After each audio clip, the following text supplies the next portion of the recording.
പിറ്റേന്ന് രാവിലെ ഓഫീസിലേക്ക് പോകാനിറങ്ങിയതാണ് ഡാനിയും നന്ദുവും. ഡാനിയുടെ മുഖത്തേക്ക് നോക്കാൻ നന്ദുവിന് നാണമാണ്. അതുകൊണ്ട് അവൻ്റെ മുഖത്തേക്ക് നോക്കുന്നില്ലവൾ. അവൾക്ക് ഡാനിയെ കാണുമ്പോൾ വല്ലാതെ ബ്ലഷിംഗ് ആണ്. അതാണ് കാരണം. അങ്ങനെയുള്ള അവസരം വരുമ്പോൾ നന്ദു പതുങ്ങി നടക്കാറാണ് പതിവ്. ഡാനി തൽക്കാലം അവൾ തന്നിൽ നിന്നും അല്പം അകന്നു നിൽക്കുന്നതാണ് നല്ലതെന്ന് തോന്നിയതുകൊണ്ട് നന്ദുവിനെ അങ്ങോട്ട് ശല്യം ചെയ്യാനും പോയില്ല. ഒരുങ്ങിയിറങ്ങിയ നന്ദുവിനെ കണ്ടതും ഡാനി കണ്ണുകൾ അവളിൽ നിന്ന് മാറ്റാനാകാതെ അവളിൽ തന്നെ മിഴികൾ ഉറപ്പിച്ചു നിന്നുപോയി. വേണ്ടാന്ന് വെച്ചാലും സമ്മതിക്കില്ല അല്ലേ നീ? രാവിലെ മനുഷ്യന്റെ കൺട്രോൾ കളയാൻ ഇറങ്ങിക്കോളും ഇവൾ. ഡാനി മനസ്സിൽ പറഞ്ഞതും നന്ദു അവനെ നോക്കാതെ പറഞ്ഞു, പോകാം ഇച്ചായ, സമയം ഒരുപാടായില്ലേ? വാ പോകാം. ആഞ്ജനേയ സ്വാമി, എന്നെ മാത്രം കാത്തോളണേ, ഡാനി മനസ്സിൽ പറഞ്ഞുകൊണ്ട് അവൾക്കൊപ്പം ഇറങ്ങി. ഡാനിയും നന്ദുവും താഴേക്ക് ഇറങ്ങിയതും എല്ലാവരും ഡൈനിങ് ടേബിളിൽ സ്ഥാനം പിടിച്ചിരുന്നു. ഡാനി എല്ലാവരെയും ഒന്ന് വീക്ഷിച്ചു. ഇറങ്ങി വരുന്ന നന്ദുവിൽ തന്നെ തറഞ്ഞിരിക്കുവാണ് ജോയലിൻ്റെ നോട്ടം. ആ നോട്ടം കണ്ടതും ഡാനി കണ്ണുകൾ അടച്ച് മുഷ്ടി ചുരുട്ടി ദേഷ്യം നിയന്ത്രിച്ചു നിന്നു. ഡാനി വന്ന് പപ്പയ്ക്കടുത്തായിരുന്നു. തൊട്ടടുത്ത് തന്നെ നന്ദുവും ഇരുന്നു. മോളി, നിന്നെ കാണാൻ സുന്ദരിയായിട്ടുണ്ടല്ലോ, നന്ദുവിൻ്റെ തലയിൽ പതിയെ തലോടിക്കൊണ്ട് ജോർജ് പറഞ്ഞു. അതിനവളൊന്ന് പുഞ്ചിരിച്ചു. എന്നാൽ ഡാനിയുടെ നോട്ടം നന്ദുവിനെ തന്നെ ആകമൊത്തം ഒഴിഞ്ഞു നോക്കുന്ന ജോയലിലായിരുന്നു. ഇനിയും അവൻ്റെ ഈ നോട്ടം തുടർന്നാൽ പരിധി വിട്ട് താൻ എന്തെങ്കിലും ചെയ്തു പോകുമോ എന്ന് പോലും ഡാനിക്ക് തോന്നിപ്പോയി. ഡാനി ദേഷ്യത്തോടെ ജോയലിനെ നോക്കിക്കൊണ്ട് വിളിച്ചു, ജോയൽ. ജോയൽ നന്ദുവിനെ താൻ തറഞ്ഞുന്ന നോട്ടത്തെ അരിശത്തോടെ പിൻവലിച്ചു മുഖത്ത് പുഞ്ചിരി വരുത്തി ജോയൽ ഡാനിയെ നോക്കി. എന്താ ഡാനി? മറ്റന്നാൾ നമ്മുടെ ഇവിടെയുള്ള കമ്പനിയുടെ ആനിവേഴ്സറിയാണ്. അതെനിക്ക് ഓർമ്മയുണ്ട് ഡാനി. അതിൻ്റെ ഒരുക്കങ്ങളെല്ലാം ഞാൻ നിന്നെ ഏൽപ്പിച്ചിട്ടുണ്ടല്ലോ. നമ്മുടെ തന്നെ റിസോർട്ടിൽ വെച്ചാണ് ഫംഗ്ഷൻ. വിളിക്കേണ്ട ആൾക്കാരുടെ ലിസ്റ്റ് ഞാനിന്ന് മെയിൽ ചെയ്തേക്കാം. ഒരാളെയും വിട്ടുപോകരുത്. അതുമാത്രം മതിയോ ഡാനി? വേറെ പ്രത്യേകിച്ചൊന്നുമില്ലേ? ജോയൽ ഡാനിയെ നോക്കി ചോദിച്ചു. അതുമാത്രമല്ല, വാർഷികത്തോടനുബന്ധിച്ച് എല്ലാ സ്റ്റാഫുകൾക്കും ബോണസ് കൊടുക്കണം. ആ പണത്തിൻ്റെ ഇടപാടുകളെല്ലാം ഞാൻ ആൽവിനെ ഏൽപ്പിച്ചിട്ടുണ്ട്. ഡാനി അത് പറഞ്ഞതും ജോയലിൻ്റെ മുഖം മങ്ങി. പൈസയുടെ ഇടപാടുകൾ തന്നെ ഏൽപ്പിക്കുമെന്നായിരുന്നു ജോയലിൻ്റെ കണക്കൂട്ടലുകൾ. ബാക്കി എല്ലാ അറേഞ്ച്മെൻറ്റ്സും നീ തന്നെ നോക്കണം ജോയൽ. പൈസയുടെ എന്താവശ്യമായാലും ആൽവിയെ ഏൽപ്പിച്ചാൽ മതി. അവൻ നേരിട്ട് സെറ്റിൽ ചെയ്തോളും. നീ എല്ലാം ഒന്ന് നോക്കി നിന്നാൽ മാത്രം മതി. ഇപ്പം എന്തായാലും ബാംഗ്ലൂരിൽ നിന്നും വന്നതല്ലേ ഉള്ളൂ. കുറച്ച് നാൾ നീ റെസ്റ്റ് എടുക്കട്ടെ എന്ന് കരുതി മാത്രമാണ് നിന്നെ ഭാരിച്ച പണികളൊന്നും ഞാൻ ഏൽപ്പിക്കാഞ്ഞത്. നീ അവരുടെ ഒരുക്കങ്ങളെല്ലാം കൃത്യമാണോ എന്ന് മാത്രം നോക്കിയാൽ മതി. പിന്നെ ഗസ്റ്റുകളെല്ലാം ക്ഷണിക്കുകയും വേണം. പിന്നെ നാളെ സാം വരുമായിരിക്കും ഫംഗ്ഷൻ കൂടാൻ. ഡാനി അത് പറഞ്ഞതും ജോയൽ ഉള്ളിലെ ദേഷ്യമടക്കി പുറമേ ചിരിച്ചുകൊണ്ട് തലയാട്ടി. നീ പേടിക്കേണ്ട ഡാനി, എല്ലാം ഞാൻ മനോഹരമാക്കും. ഇത്തവണ ആർക്കും മറക്കാനാവാത്തൊരു പാർട്ടി തന്നെ ആയിരിക്കും, ജോയൽ നന്ദുവിനെ ഒന്ന് നോക്കിക്കൊണ്ട് പറഞ്ഞു. അവൻ്റെ നോട്ടത്തിൻ്റെ അർത്ഥം മനസ്സിലാക്കിയ ഡാനി തൻ്റെ ദേഷ്യം നിയന്ത്രിക്കാൻ പാടുപെട്ടു. എന്നാൽ ജോയലിൻ്റെ അടുത്തിരുന്ന സാറയും ജനയും അവനെ ഒന്ന് നോക്കി പുഞ്ചിരിച്ചു. പിന്നെ എല്ലാവരും ഓരോന്ന് സംസാരിച്ച് ഭക്ഷണം കഴിക്കാൻ തുടങ്ങി. അവരാരും സംസാരിക്കുന്നത് ഇരുവരും ശ്രദ്ധിക്കുന്നില്ല. ജോയലിൻ്റെ നോട്ടം നന്ദുവിൽ തന്നെയായിരുന്നു. അവളിലെ സൗന്ദര്യം അവൻ ആസ്വദിക്കുകയാണ്. വായിലേക്ക് ദോശ വെച്ചിട്ട് നന്ദുവിനെ നോക്കി ജോയൽ തൻ്റെ വിരലൊന്ന് നുണഞ്ഞെടുത്തു. എന്നാൽ ഇത് കണ്ട ഡാനിക്ക് തൻ്റെ ദേഷ്യം നിയന്ത്രിക്കാനായില്ല. എന്താ ജോയൽ, എന്തേലും വേണോ തനിക്ക്? നന്ദുവിനെ താൻ നോക്കുന്നത് ഡാനിക്ക് മനസ്സിലായി എന്ന് ജോയലിന് മനസ്സിലായി. പെട്ടെന്ന് ജോയൽ നന്ദുവിൻ്റെ മുന്നിലിരിക്കുന്ന കറിപ്പാത്രം ചൂണ്ടി പറഞ്ഞു. അത് പിന്നെ ഡാനി, കറിയെടുക്കാൻ വേണ്ടി നോക്കിയതാ. ആണോ? എന്നാ പറഞ്ഞാൽ പോരെ, ഞാനെടുത്തു തരാം. ഡാനി ദേഷ്യം ഉള്ളിലൊതുക്കി ജോയലിന് കറിയെടുത്ത് കൊടുക്കാൻ തീരുമാനിച്ചു. പാത്രം കയ്യിലേക്കെടുത്ത് ഡാനി പുച്ഛത്തോടെ ഒന്ന് ചിരിച്ചുകൊണ്ട് ജോയലിൻ്റെ പാത്രത്തിന് അവൻ്റെ കൈക്ക് മുകളിൽ കൂടി കറി ഒഴിച്ചു കൊടുത്തു. ജോയൽ വേദനയോടെ തുള്ളിപ്പോയിരുന്നു. എന്താ മോനെ, അയ്യോ, കറി വീണു. സാർ അത് ചോദിച്ചതും ഡാനിയുടെ ചുണ്ടിൽ പുച്ഛച്ചിരി മിന്നി. എന്നാൽ അതാരും കാണാതെ ഡാനി മറച്ചു പിടിച്ചു. നിനക്ക് കണ്ണു കാണാൻ വയ്യ ഡാനി? എൻ്റെ കയ്യിലാണ് ഒഴിക്കുന്നത്. കൈ അത്രയും പൊള്ളി. ജോയൽ കൈ ഉടഞ്ഞുകൊണ്ട് അരിശത്തോടെ ഡാനിയെ നോക്കി പറഞ്ഞു. പോട്ടെ ജോയൽ, അവനറിയാതെ പറ്റിയതായിരിക്കും. നമുക്ക് ഹോസ്പിറ്റൽ പോണോ? ഉള്ളിലെ സന്തോഷം അടക്കി പിടിച്ച ജോർജ് അവനോട് സ്നേഹം അഭിനയിച്ചുകൊണ്ട് ചോദിച്ചു. വേണ്ട, ഇപ്പൊ വലിയ കുഴപ്പമില്ല. ജോയൽ ഡാനിയെ നോക്കി നീരസത്തോടെ പറഞ്ഞു. എടാ പൊന്ന മോനെ, എൻ്റെ പെണ്ണിനെ നോക്കിയ നിന്റെ കൈ മാത്രമല്ല, നിന്റെ മൊത്തത്തിൽ ഞാൻ കത്തിക്കും. അതിനുള്ള ദിവസം അധികം വിദൂരമല്ല. കുറേയായി ഞാൻ വെറുതെ വിടുന്നു എന്ന് കരുതി വീണ്ടും നിന്നെ വെറുതെ വിടില്ല ഞാൻ. ഡാനി ദേഷ്യം നിയന്ത്രിച്ച് മനസ്സിൽ പറഞ്ഞു. എല്ലാവരുടെയും ശ്രദ്ധ തന്നിലെന്ന് മനസ്സിലാക്കിയത് കൊണ്ട് ഡാനി എല്ലാവരെയും നോക്കി ഒന്ന് ചിരിച്ചെന്ന് വരുത്തി. ജോയൽ, നിനക്ക് വേദനിച്ചെങ്കിൽ മരുന്ന് വെക്കണോ? ഞാൻ അറിയാതെ സംഭവിച്ചതാ. ഡാനി ഉള്ളിൽ പല്ല് കടിച്ചുകൊണ്ട് പറഞ്ഞു. ജോയലിനോടായി ചോദിച്ചിരുന്നു. ഏയ് ഇല്ല ഡാനി, അത് സാരമല്ല. അവനും ഉള്ളിൽ പക നിറച്ച് മറുപടി പറഞ്ഞു. അപ്പം എല്ലാവരും ഇന്ന് ഈവനിങ് ഡ്രസ്സ് എടുക്കാൻ മാളിലേക്ക് വരണം.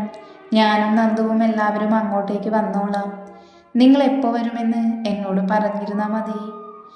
ഡാനി എല്ലാവരോടുമായി പറഞ്ഞുകൊണ്ട് എണീറ്റ് കൈ കഴുകാനായി പോയി. ഡാനി എണീറ്റതും പിന്നാലെയായി വാലുപോലെ എല്ലാവരും എണീറ്റു. ഡാനി, ഈവനിങ് ഞാനും നിങ്ങൾക്കൊപ്പം വരാം. ഞാനും ഓഫീസിൽ നിന്നല്ലേ വരുന്നത്. ഞാൻ മാത്രം എന്തിനാ ഒറ്റയ്ക്ക് വരുന്നത്? ജെനി തേനും പഞ്ചസാരയും ഒഴുകിക്കൊണ്ട് ഡാനിയോട് ചോദിച്ചു. ഡാനി നന്ദുവിനെ ഒന്ന് നോക്കിയപ്പോൾ അവൾ ഇതൊന്നും അവളുടെ വിഷയമേ അല്ല എന്ന ഭാവത്തിൽ നിൽക്കുവാണ്. ജെനി, നീ ജോയിലിനൊപ്പം വന്നാൽ മതി. ഞങ്ങൾ ചിലപ്പോൾ നേരത്തെ ഇറങ്ങും. വേറൊരു സ്ഥലം വരെ പോകാനുണ്ട്. അത്രയും പറഞ്ഞ് ജെനിക്ക് തിരിച്ചു പറയാൻ ഒരു അവസരം കൊടുക്കാതെ ഡാനി പുറത്തേക്ക് ഇറങ്ങിപ്പോയി. പിന്നാലെ നന്ദുവും. ജോർജ് എല്ലാം കണ്ടും കേട്ടും ഒന്നും മറുപടി പറഞ്ഞില്ല. കാരണം അയാൾക്കറിയാം ഡാനി എല്ലാം നല്ല രീതിയിൽ തന്നെ തുടച്ചു നീക്കുമെന്നത്. ജെനി വലിഞ്ഞു മുറുകിയ മുഖത്തോടെ അവരെ നോക്കി നിന്നു. കാറിൽ കയറിയതും നന്ദു സന്തോഷത്തോടെ ആഞ്ഞു വന്ന് ഡാനിയുടെ കവിളിൽ ചുംബിച്ചു. ഡാനിക്ക് മനസ്സിലായിരുന്നു ജെനിയെ ഒഴിവാക്കിയതിലുള്ള സന്തോഷമാണതെന്ന്. മുന്നേ പറഞ്ഞിരുന്നില്ലേ, ആസ്വദിച്ച് വാങ്ങാമായിരുന്നു. ഡാനി കുസൃതിയോട് അവളെ നോക്കി പറഞ്ഞു. എന്ത്?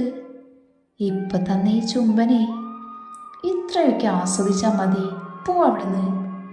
നന്ദ ചുണ്ടുകൊട്ടിക്കൊണ്ട് പറഞ്ഞു. ഇപ്പൊ നമ്മൾ വീട്ടിലായോണ്ടല്ലേ നീ ഇത്ര ധൈര്യത്തിൽ പറയുന്നത്? നിനക്ക് തരാടി, നീ എൻ്റെ കൂടെ തന്നെ കാണുമല്ലോ. ഓ ആയിക്കോട്ടെ.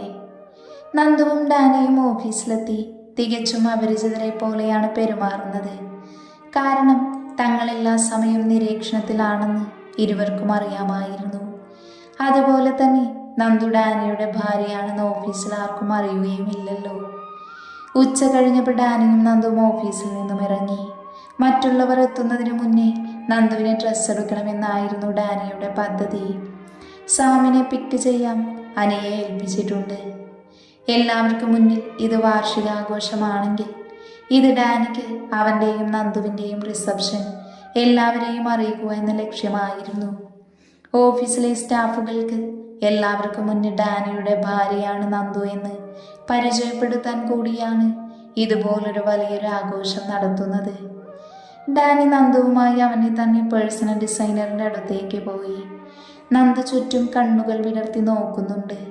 അവൾ ആദ്യമായാണ് ഇങ്ങനെയുള്ള വസ്ത്രങ്ങളെല്ലാം കാണുന്നത് തന്നെ.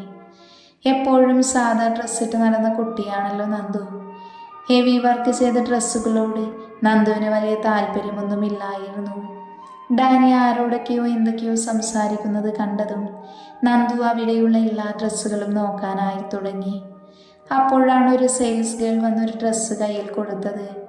വരൂ മാം, അതാണ് ഡ്രസ്സിംഗ് റൂം.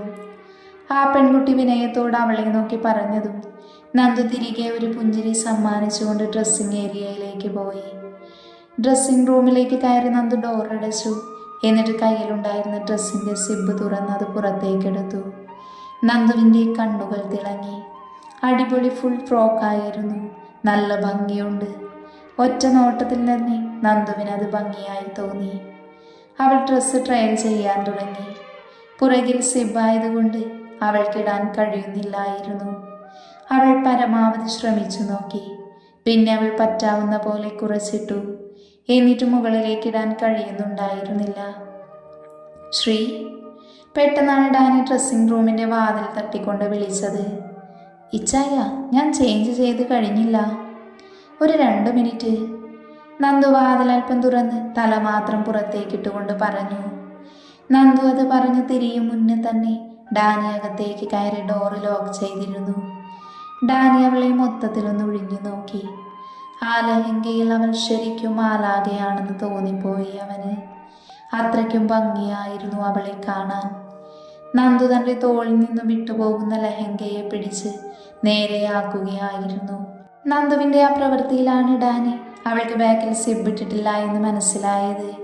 പുറകിൽ കണ്ണാടിയുള്ള കാര്യം അപ്പോൾ ഓർത്തിരുന്നില്ല അവൾ. തന്നെ ചൂഴ്ന്നു നോക്കുന്നവൻ്റെ കണ്ണുകളിലെ ഭാവം അവളെ വല്ലാതെ തളർത്തുന്നുണ്ടായിരുന്നു. നന്ദു ആകെ നിന്ന് വിയർക്കാൻ തുടങ്ങി. ഡാനി അവളുടെ കണ്ണിലേക്ക് ഉറ്റുനോക്കിക്കൊണ്ട് തന്നെ അവളിലേക്ക് ചേർന്നു നിന്നു. എന്തായി ചായ, മാറിക്കേ, അവരെല്ലാവരും ഇപ്പം ഇങ്ങെത്തും. ഡാനി നന്ദുവിൻ്റെ കണ്ണുകളിലേക്ക് നോക്കിക്കൊണ്ട് തന്നെ അവളുടെ ഇടുപ്പിലൂടെ ചേർത്ത് പിടിച്ചു. ഇച്ച, പ്ലീസ് വിട്. ഡാനി പതിയെ അവളുടെ ഇടുപ്പിലൂടെ പുറകിൽ കൈകളിഴച്ച് അവളറിയാതെ സിബിട്ട് കൊടുത്തു. അവൻ്റെ കൈകൾ തൻ്റെ നഗ്നമായി പുറത്തിഴഞ്ഞതും നന്ദു വിറച്ചുകൊണ്ട് അവനിലേക്കൊന്നുകൂടെ ചേർന്നു നിന്നു. ശ്രീ. കാറ്റുപോലെ അവൻ്റെ നിശ്വാസം അവളുടെ കാതിൽ പതിഞ്ഞതും അറിയാതെ അവളൊന്ന് മൂടിപ്പോയി. നീ എന്തെങ്കിലും പ്രതീക്ഷിച്ചോ പെണ്ണേ? ഞാൻ അങ്ങനെയൊന്നും ഉദ്ദേശിച്ചില്ലല്ലോ. ഡാനി അത് പറഞ്ഞതും നന്ദു കണ്ണുകൾ വലിച്ചു തുറന്നു. തൻ്റെ മുന്നിൽ കുസൃതിയോടെ 2 കൈയും പൊക്കി കാണിച്ച് പറയുന്നവനെ കണ്ട് അവളാകെ വല്ലാത്തൊരവസ്ഥയിലായിരുന്നു. ഞാനൊന്നും പ്രതീക്ഷിച്ചില്ല. ഇവിടുന്ന് ഇറങ്ങിപ്പോ. ആദ്യം വിക്കിക്കൊണ്ടും അവസാനം അവനെ നോക്കി കൂർപ്പിച്ചുകൊണ്ടും അവൾ പറഞ്ഞു. ഡാനി ഒരു ചിരിയോട് അവളുടെ അടുത്തേക്ക് നടന്നു വന്നു. എന്താ? നിന്ന നിൽപ്പിൽ നിന്നും അനങ്ങാതെ അവൾ ചോദിച്ചു. എന്തായാലും എൻ്റെ പെണ്ണ് ആഗ്രഹിച്ചതല്ലേ, അപ്പോൾ പിന്നെ തരാതെ പോകുന്നത് ശരിയല്ലല്ലോ. ഡാനി കുറുമ്പോട് അവളെ നോക്കി പറഞ്ഞു. ഞാനൊന്നും പ്രതീക്ഷിച്ചില്ല. ഇച്ചാൻ അവിടെ തന്നെ നിന്നാ മതി, എൻ്റെ അടുത്തേക്ക് വരണ്ട. അങ്ങനെ പറയില്ല പെണ്ണേ, ഇച്ചായന് വിഷമമാകും. അവൻ കുസൃതിയോടെ കിഴിച്ചുണ്ട് കടിച്ചു പിടിച്ച് പറഞ്ഞു. ഡാനി അവളുടെ അടുത്തേക്ക് ചേർന്നു നിന്ന് ഇടുപ്പിലൂടെ കൈ ചുറ്റി നന്ദുവിനെ തൻ്റെ നെഞ്ചിലേക്ക് ചേർത്തു നിർത്തി. ഇച്ചായ, ഇത് വീടല്ല, ഷോപ്പാണ്. അതാണ് സൗകര്യം. വീട്ടിൽ എനിക്ക് നിന്നോടൊന്ന് സംസാരിക്കാൻ പോലും കഴിയില്ലല്ലോ. ഓഫീസിലും അതുപോലെ തന്നെ. ഇവിടെയാവുമ്പോൾ ആരും നമ്മളെ അന്വേഷിക്കാൻ പോകില്ലല്ലോ. അവരെല്ലാവരും ഇപ്പോൾ വരും. നന്ദു വിറയലോട് അവനോട് പറഞ്ഞു. അവരിവിടെ എത്തുമ്പോൾ ആൽവി എന്നെ വിളിക്കും. അങ്ങനെ എന്നിൽ നിന്നും രക്ഷപ്പെടാമെന്ന് നീ വിചാരിക്കേണ്ട. ഡാനി അതും പറഞ്ഞ് അവളെ തൻ്റെ നെഞ്ചിലേക്ക് ചേർത്ത് പിടിച്ച് വരിഞ്ഞു മുറുക്കി. നന്ദു പുറത്തൊന്നും പറയാതെ അവൻ്റെ നെഞ്ചിൽ പതുങ്ങി നിന്നു. ശ്രീ, ഒരുപാട് മിസ് ചെയ്യുന്നു തന്നെ. എത്രയും പെട്ടെന്ന് അമ്മച്ചി തിരിച്ചു വന്നിരുന്നുവെങ്കിൽ എന്നാണ് ഇപ്പോഴത്തെ എൻ്റെ പ്രാർത്ഥന. എല്ലാം നേരെയാകും ചായ, വെറുതെ ടെൻഷനാകണ്ട. നന്ദു ഒന്നുകൂടെ അവനെ വരിഞ്ഞു മുറുക്കിക്കൊണ്ട് പറഞ്ഞു. ശ്രീയോട് ചേർന്ന് നിൽക്കുമ്പോൾ തൻ്റെ ടെൻഷനെല്ലാം അലിഞ്ഞില്ലാതാകുന്നത് ഡാനി അറിയുന്നുണ്ടായിരുന്നു. എത്രയൊക്കെ പ്ലാൻ ചെയ്താലും നാളത്തെ ദിവസത്തെക്കുറിച്ചോർത്ത് അവനുള്ളിൽ ഭയമുണ്ടായിരുന്നു. ഡാനിക്ക് ശ്രീയോട് നാളത്തെക്കുറിച്ച് പറയണമെന്നുണ്ടായിരുന്നുവെങ്കിലും നേരത്തെ അറിഞ്ഞാൽ എല്ലാം പ്ലാനിംഗ് ആണെന്ന് ജോയലിന് സംശയം തോന്നിയാൽ ശ്രീയുടെ ജീവൻ പോലും അപകടത്തിലാവുമെന്ന ഭയം അവനെ വേട്ടയാടിയിരുന്നു. ശ്രീ, എന്ത് സംഭവിച്ചാലും നിന്റെ കൂടെ, നിന്നോടൊപ്പം എന്നും നിന്റെ ഇച്ഛായനുണ്ടാകും. അത് നീ എപ്പോഴും ഓർക്കുന്നത് നല്ലതാ. എന്ത് പ്രശ്നത്തിൽ അകപ്പെട്ടാലും നീ ഭയപ്പെടാതെ തൻ്റെ ഇടത്തോടെ നിൽക്കണം. ഈ ഡാനിയുടെ പെണ്ണാണ് നീ. ഒരിക്കലും തോൽക്കരുത്. ആ ഓർമ്മ എൻ്റെ ശ്രീക്ക് എപ്പോഴും വേണം. ഡാനി അവളെ ചേർത്ത് പിടിച്ച് തലയിൽ തലോടിക്കൊണ്ട് പറഞ്ഞു. ക്രമാതീതമായി മിടിക്കുന്നവൻ്റെ ഹൃദയമിടിപ്പ് ശ്രവിച്ചുകൊണ്ട് ശ്രീ അവനെ സംശയത്തോടെ തല ഉയർത്തി നോക്കി. തന്നെ ചേർത്ത് പിടിച്ച് കണ്ണുകൾ അടച്ചു നിൽക്കുന്നവനെ കാണെ അവൻ്റെ ഉള്ളിൽ ഒരു കടലിരമ്പുന്നുണ്ടെന്ന് അവൾക്ക് മനസ്സിലായിരുന്നു. തൽക്കാലം ഡാനിയോടൊന്നും ചോദിച്ച് അവൻ്റെ ടെൻഷൻ കൂട്ടണ്ട എന്ന് കരുതി അവളും അവനെ സമാധാനിപ്പിക്കാൻ എന്നോണം നെഞ്ചിൽ ചേർന്നു നിന്നു. നന്ദു അവൻ്റെ ഷർട്ട് നെഞ്ചിൽ നിന്നു മാറ്റി അവളെ അമർത്തി മുത്തി. തന്നെ അവൾ മനസ്സിലാക്കുന്നുണ്ടെന്നും തന്നെ സമാധാനിപ്പിക്കാനാണ് അവൾ ശ്രമിക്കുന്നതെന്നും ഡാനിക്ക് മനസ്സിലായിരുന്നു. അവൻ്റെ ചുണ്ടിൽ മനോഹരമായൊരു പുഞ്ചിരി വിരിഞ്ഞു. ഡാനി അവളെ തന്നിൽ നിന്നും അകറ്റി മാറ്റി നന്ദു സംശയത്തോടെ അവനെ നോക്കി. ശ്രീ, ഞാനൊരു സാധനം തരാം. ഞാൻ പോകുമ്പോൾ നീ അതിടണം. എനിക്ക് ഇട്ടുതരണമെന്നുണ്ടായിരുന്നു, പക്ഷേ സ്ഥലവും സന്ദർഭവും അനുകൂലമല്ലാത്തത് കൊണ്ട് തൽക്കാലം നീ ഇട്ടോ. അത് നിന്നിൽ നിന്ന് വിട്ടുപോകാതെ നീ സൂക്ഷിക്കുകയും വേണം. ഡാനി ഒരു കുഞ്ഞു ബോക്സ് അവളുടെ കയ്യിൽ നൽകി. എന്താ ഇത്? നന്ദു സംശയത്തോടെ അവനെ നോക്കി ചോദിച്ചു. നമ്മുടെ റിസപ്ഷന് വേണ്ടി നിനക്കായുള്ളൊരു സർപ്രൈസ് ഗിഫ്റ്റ്. റിസപ്ഷനോ? നന്ദു വായും പൊളിച്ച് അവനെ നോക്കി നിന്നു. അതെ, ഇപ്പൊ തൽക്കാലം കൂടുതലൊന്നും പറയുന്നില്ല, എങ്കിലും പോകുന്നതിന് മുന്നേ ഒരു ചെറിയ ആഗ്രഹം. എന്താ ഈ ചായ? ഡാനി കള്ളച്ചിരിയോട് അവളുടെ അടുത്തേക്ക് വന്നു അവളുടെ അതിരങ്ങളിൽ അമർത്തി ചുംബിച്ചു. എന്നിട്ട് അവളുടെ അതിരങ്ങളെ അവൻ വലിച്ചു നുണഞ്ഞെടുത്തു. ഇതുവരെ ഉണ്ടായിരുന്ന സംഘർഷം അവൻ ആ ചുംബനത്തിൽ ഇല്ലാതെയാക്കി. ആ നിമിഷം നന്ദുവും അവനിൽ നിന്ന് ചുംബനം ആഗ്രഹിച്ചിരുന്നു. അതുകൊണ്ട് തന്നെ അവളും അവൻ വിട്ടു നൽകി. ഡാനി അവളുടെ മേൽചൂണ്ടും കീഴ്ചൂണ്ടും മാറി മാറി നുണഞ്ഞെടുത്തു. ആ നിമിഷം ഡാനിയുടെ മനസ്സിൽ താനും തൻ്റെ മാത്രം ശ്രീയും അവരുടെ പ്രണയവും മാത്രമായിരുന്നു ഉണ്ടായിരുന്നത്. ഒരു ദീർഘനേരത്തെ ചുംബനത്തിന് ശേഷം മനസ്സില്ലാ മനസ്സോടെ ഡാനി അവളുടെ അതിരങ്ങളിൽ നിന്ന് അടർന്നു മാറി. ഇതിനപ്പുറത്തേക്ക് പോയാൽ ചിലപ്പോൾ പിടിച്ചു നിൽക്കാൻ പറ്റില്ല. തൽക്കാലം ഇത് മതി.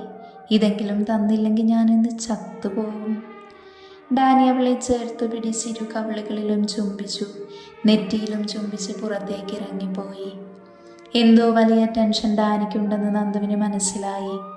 നന്ദു ഒന്ന് നിശ്വസിച്ചുകൊണ്ട് ഡ്രസ്സു മാറി ഡാനി കൊടുത്ത ബോക്സ് ഹാൻഡ് ബാഗിൽ വെച്ചിട്ട് പുറത്തേക്ക് ഇറങ്ങി. എന്നാൽ ഇരുവരെയും ശ്രദ്ധിച്ചിരുന്ന ഇരുമിഴികളിൽ ദേഷ്യത്താലും പകയാലും ജ്വലിച്ചു. തങ്ങൾ വിചാരിക്കും പോലെയല്ല കാര്യങ്ങളെന്ന് മനസ്സിലാക്കുകയായിരുന്നു ആ നിമിഷം ആ കണ്ണുകൾ. എല്ലാവരും ആളിലേക്ക് എത്തിയതും നാളത്തേക്കുള്ള ഡ്രസ്സെല്ലാം സെലക്ട് ചെയ്തു. ആ സമയം അത്രയും ഡാനിയും നന്ദുവും പരസ്പരം ഒന്നും തന്നെ സംസാരിച്ചിരുന്നില്ല. നന്ദുവിലേക്ക് പോകുന്ന നോട്ടങ്ങൾ പോലും ഡാനി അടക്കി നിർത്തിയിരുന്നു. എന്നാൽ ഇവരെ ശ്രദ്ധിച്ചു നിന്നിരുന്ന ആ മിഴികളിൽ പുച്ഛം നിറഞ്ഞു. ഇതുവരെ തങ്ങളെ പറ്റിക്കുകയായിരുന്നു എന്നോർത്ത് ദേഷ്യം നുരഞ്ഞു പൊന്തി. നാളത്തോടെ ഈ അഭിനയം തീർക്കാം ഡാനി. പകയോടെ മുരണ്ടുകൊണ്ട് അവർക്കൊപ്പം തന്നെ കൂടിയവർ. ഡാനി അവന് വേണ്ട ഡ്രസ്സും ആൽവിയും അല്ലവും ആരുവും ആളുവും അനിയും അവർക്ക് വേണ്ട ഡ്രസ്സെല്ലാം എടുത്തു. അപ്പോഴേക്കും അനി പോയി സാമിനെ പിക്ക് ചെയ്തു വന്നിരുന്നു. കുറച്ച് ദിവസത്തെ മിസ്സിങ് ഡാനിയും സാമും ഒരു കെട്ടിപ്പിടിക്കലിലൂടെ തീർത്തു. കുറച്ചു നേരം അമ്മച്ചിയുടെ കാര്യങ്ങളും സംസാരിച്ച് വീണ്ടും ഷോപ്പിംഗ് തുടങ്ങി. അങ്ങനെ സാമിനുള്ളതും എടുത്തു. എല്ലാവരും ഡ്രസ്സൊക്കെ എടുത്ത് ഫുഡും കഴിച്ച് ക്ഷീണിച്ചാണ് വീട്ടിലേക്ക് മടങ്ങിയത്. വന്നപാടെ തന്നെ എല്ലാവരും ഫ്രഷായി കിടന്നുറങ്ങി. പതിവ് പോലെ ഡാനിയുടെ നെഞ്ചിൽ ചേർന്ന് കിടക്കുമ്പോൾ എന്തിനെന്നറിയാത്തൊരു വല്ലായ്മ നന്ദുവിനെ പൊതിയുന്നുണ്ടായിരുന്നു. എങ്കിലും തൻ്റെ പ്രാണന്റെ കൈകളിൽ താൻ സുരക്ഷിതയാണ് എന്നുള്ള ആത്മവിശ്വാസത്തിൽ അവൾ ഉറക്കത്തിന് കൂട്ടുപിടിച്ചു.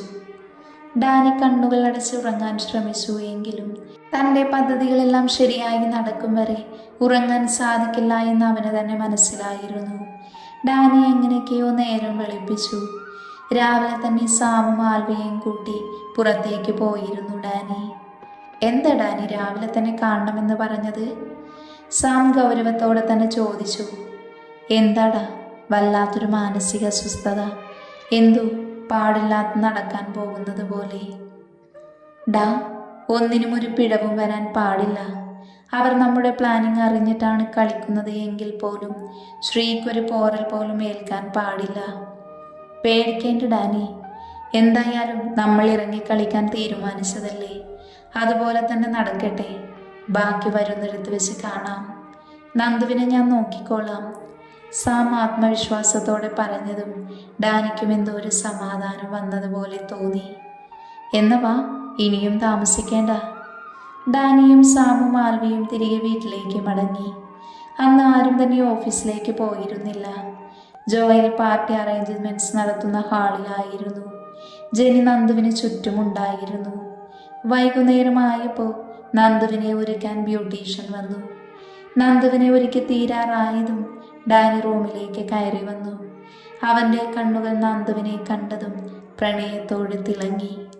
നന്ദുവിൻ്റെ കണ്ണുകളും അവനിൽ തന്നെയായിരുന്നു. കഴിഞ്ഞു?